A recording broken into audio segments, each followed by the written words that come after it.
1950 technology. Well, it's actually not the most advanced. It is a little too advanced for the time period that we're depicting in Colonial Williamsburg today. So with his loom, he only has to work with one pedal at a time, and that's going to control any combinations of the harnesses up and down. And those harnesses are controlling the individual yarns, telling different groups to move up and down together. With this one, it's just a plain weave or a tabby weave, so he's going over and under every other yarn. The first and third yarns in that pair, or in that sequence that he's assigned them across the harness is 1, 2, 3, 4, 1, 2, 3, 4 will drop down. Right now 1 and 3 are down and 2 and 4 jump up. And then when he switches to the other pedals, all the yarns attached to 2 and 4 will drop down and 1 and 3 will pop up. So it's the simplest weave structure, and it's the strongest weave structure too. By going over and under the other one, it's pretty well reinforced.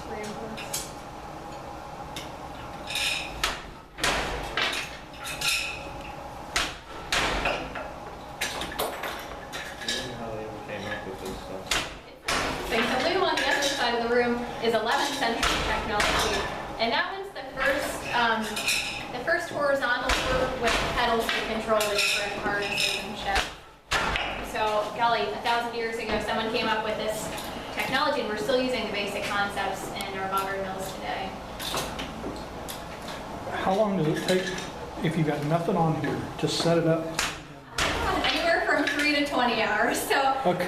With this project, it took us about 3 hours to load the yarns onto the back beam, and then another 10 hours to assign each one of those yarns across the 4 harnesses in a specific sequence. That's really where the 5 to 7 years of training comes into play that we're still going through today. Jason and I are both apprentices in the shop, and we have benchmark projects. Actually, this is one of his benchmark projects: make a square, a true square, and a check. And sometimes, we all take turns on the looms on the projects.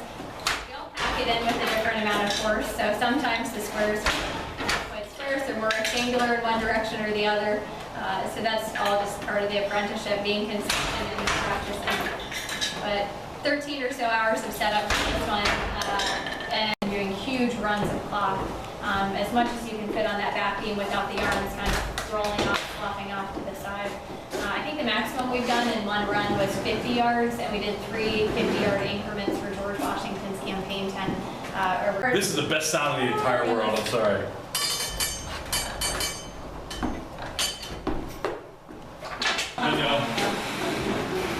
And do you do it just by feel of the different rectangles, or do you actually count how many times? We're counting as we go. For this one, the sequence is 2 white, 2 beige, 11 white, 2 beige, 2 white, 11 beige, on repeat over and over again. So definitely counting out the number of passes for each color, while keeping up with the pedaling sequence as well. Yeah, because I just totally forgot what you said. 2 beige, 1 white, 11 something. Yeah, no, there you go, you got it. We'll break out a little shorthand for some of these, especially that one. That's gonna do. Glad I know it, because y'all yelling out numbers, that's really kind of... Yeah, but how does muscle memory. You don't screw them up when people are talking, Probably, or he tries to talk? We try to tune each other out, I think, as best possible. But, Did you say something? Yeah, exactly. So do they still, like, when they make all the different fabrics today, with all the different weird patterns Yes. and flowers and, Yeah. I mean, they don't do with this, do they? In a way. So you still have harnesses on modern looms. They're controlled. This actually, the technology that will allow you to do non-geometric, asymmetrical designs is the jacquard loom, and that is just right around the corner. 1804 is the first automated loom, and it works almost like early computers, like punch cards or like a player piano.